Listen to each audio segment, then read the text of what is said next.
안녕하십니까. 운비의 4월 셋째 주 시황입니다. 먼저 지난 만기 리뷰는 올리지 않았습니다. 그 이유는 만기 전날 현재 상황으로는 대박이 나오기가 힘들다. 프리미엄이 충분히 죽고 난 다음에 대박이 나올 수가 있는데 그 시점에서는 한 중박 정도 나올 수가 있다. 그리고 한 400% 안팎으로 중박 정도가 나오고 끝났기 때문에 특별히 말씀드릴 게 없었습니다. 자, 바로 기술적 분석으로 들어가겠습니다. 미국 시장은 말씀드린 대로 지속적인 강세를 보이고 있습니다. 정고점을 계속 경신하고 있고 지난번에 이 자리를 돌파하면 35,000을 향해서 갈 수 있다라고 말씀드렸는데 벌써 34,000이 넘어갔어요. 지금 한 1000포인트 정도만 돌파를 하면은 뭐 35,000까지 가는데 그 35,000을 언제 도달하느냐, 언제 도달하고 거기서 어느 정도 눌리느냐, 35,000을 가기 전에 눌리느냐.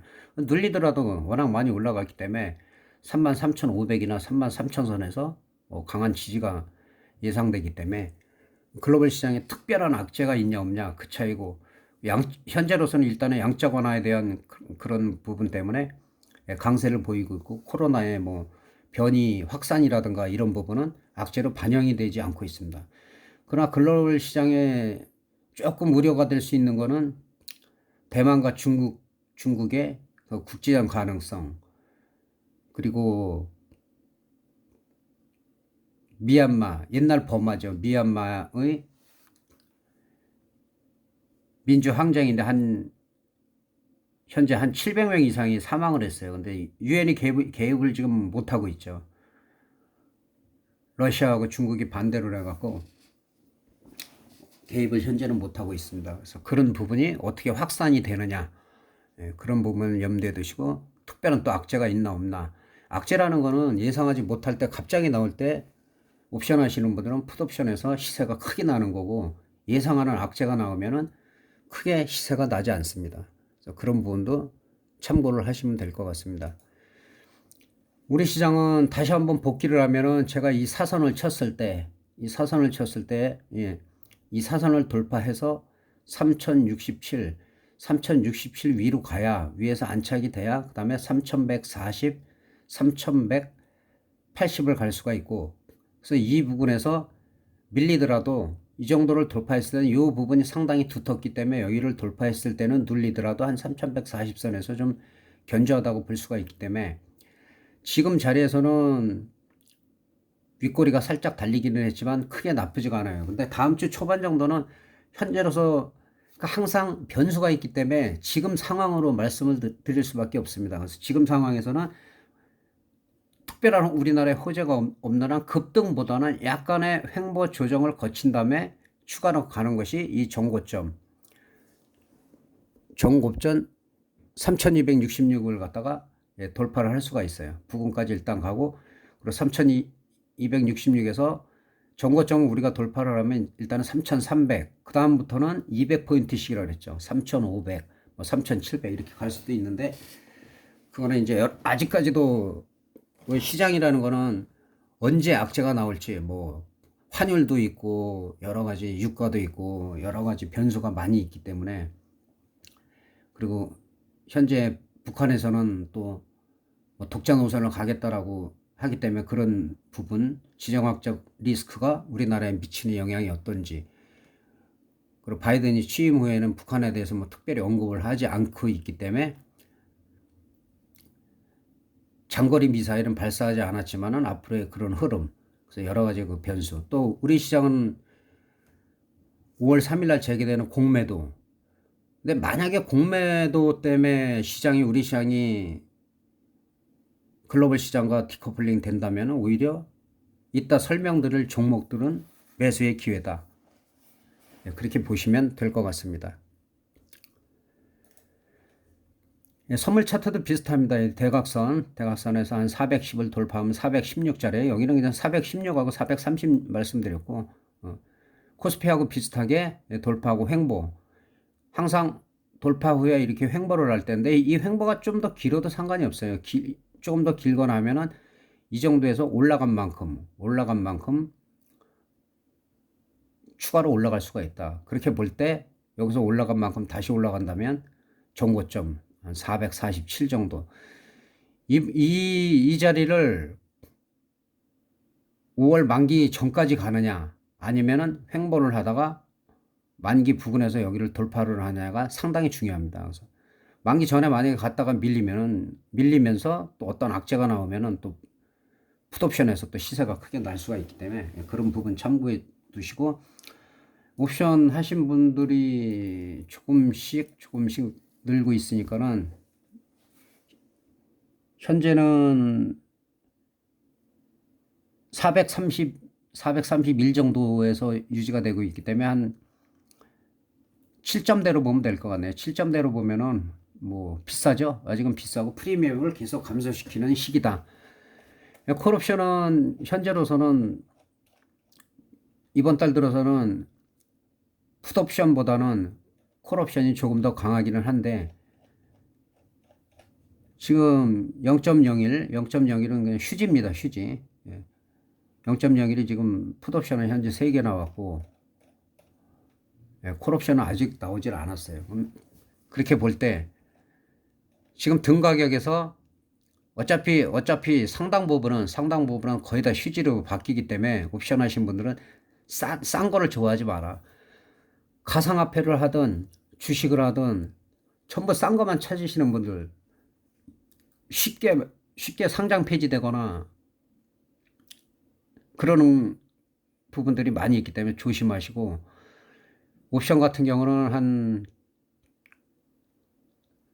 제가 늘 지금은 한 만기일이 충분히 남았기 때문에 한 1.0 정도, 요 정도에서 위아래 1호가 정도, 요 정도만 매매하시는 게 낫습니다. 그리고 그 밑에는 가급적이면 하지 않는 게 낫고, 그 변동성이 크지 않고 프리미엄이 죽을 때는 올라갈 때는 오히려 2.0에서 3.0짜리들이 잘 올라가요. 그러니까 여력이 되시는 분들은 이런 부분 매매하시는 게 나을 거고, 오버나잇은 아직은 위험합니다. 프리미엄을 계속 감소시키는 단계이기 때문에 더 많이 프리미엄을 죽여야 되기 때문에 그런 부분을 꼭 참고해 두시고, 풋옵션도 마찬가지죠. 풋옵션도 뭐 시장이 갑자기 뭐 몇십 포인트 빠질 일은 없지만은 1.0 기준에서 이 정도는 지금 뭐 매매를 해도 되지만, 가급적이면 당일 매매를 하고 오버나잇은 하지 않는 게 좋다. 그리고 양매수도 아직 시기가 아니다. 그런 부분 다시 한번 말씀드리겠습니다. 그리고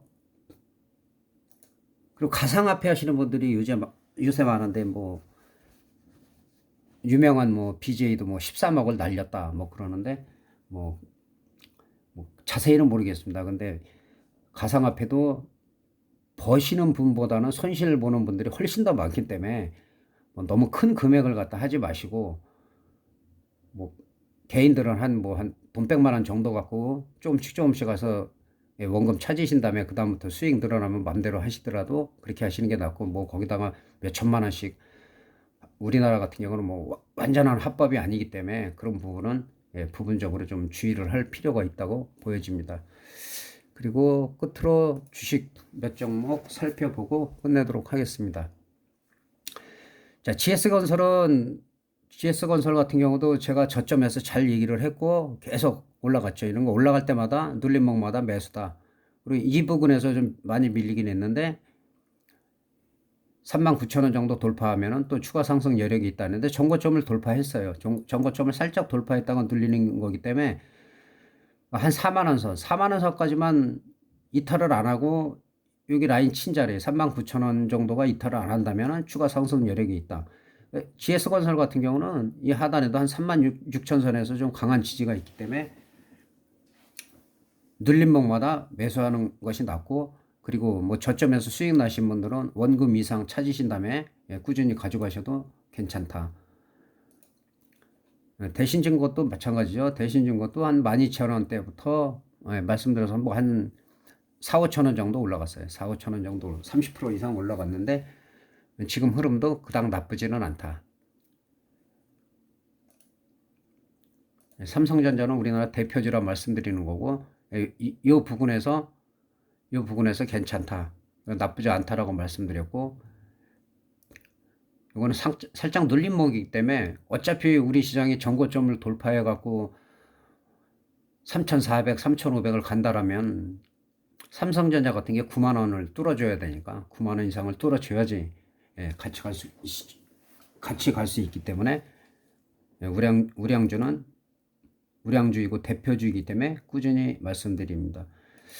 포스코는 뭐 크게 언급을 안 드렸었는데 물론 저점에서도 그렇고 한 300% 정도 올라갔다가 지금 조정을 받는 거죠. 조정을 받고 지금 전고점을 계속 높이고 있어요. 전고점을 높이고 있어서 이런 종목 같은 경우는 27,000원이나 25,000원 선까지는 밀리더라도 큰 문제가 없다. 그러나 25,000원대가 무너지면은 이거는 관망을 해야 된다. 근데 분위기상은 아직까지 그렇게 흐름이 나쁘지는 않다. 그리고 덕성은 윤석열 대장주라고 제가 말씀드렸고, 좀 미리 얘기했죠. 이것도 요 밑에서 얘기했는데 잘 올라갔고, 그 다음에 지금 같은 경우는 조정 잘 받고 있는 거예요. 조정 잘 받고 있고 한 2만원 선, 2만원 선만 지켜주면은 추가 상승 여력도 있다. 어느 당에 입당하느냐, 경선에서 또 되느냐, 그리고 대선 주자로 경선이 돼갖고 대선 주자로 나서느냐, 또 그런 부분이 상당히 중요하기 때문에 등락률에 따라서 지지도에 따라서 또 등락을 거듭하기 때문에 아직까지는 살아있다.